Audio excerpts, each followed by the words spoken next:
Thanks. Hello, I'm Daniel from the University of Bolzano in Italy. I'm working on the broad topic of the effects of nitrogen deposition in forests. We do it through experimental means.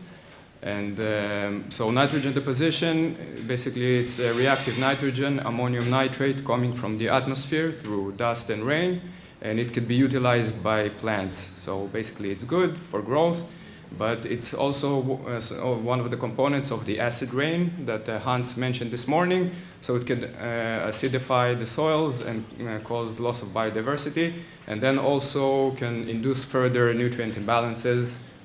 Phosphorus deficiencies is the most common, which can aggravate this loss of diversity.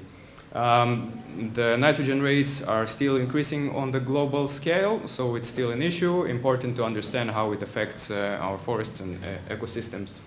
So the broad objective of this study is to add nitrogen and gather some indications of possible consequences in the future if these rates of deposition are going to keep increasing.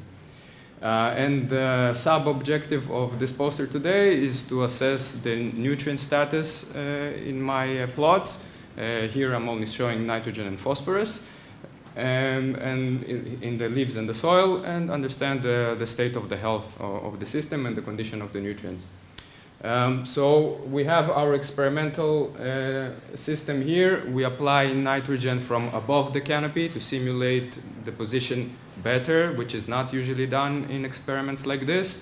We also have another treatment of the conventional below ground fertilization to compare between the two methods, and we have untreated control plots. We also supply only 20 kilograms of nitrogen per hectare per year, as opposed to the excessive 100 kilograms of nitrogen on average that is usually being supplied in experiments like this. And the fertilization started in 2015, and we've been fertilizing each year since then during the growing season. So continuous treatments.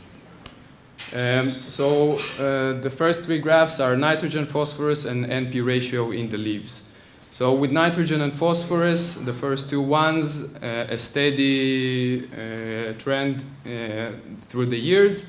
We didn't see any differences between the treatments, but for both we have suboptimal concentrations for the normal range for the trees.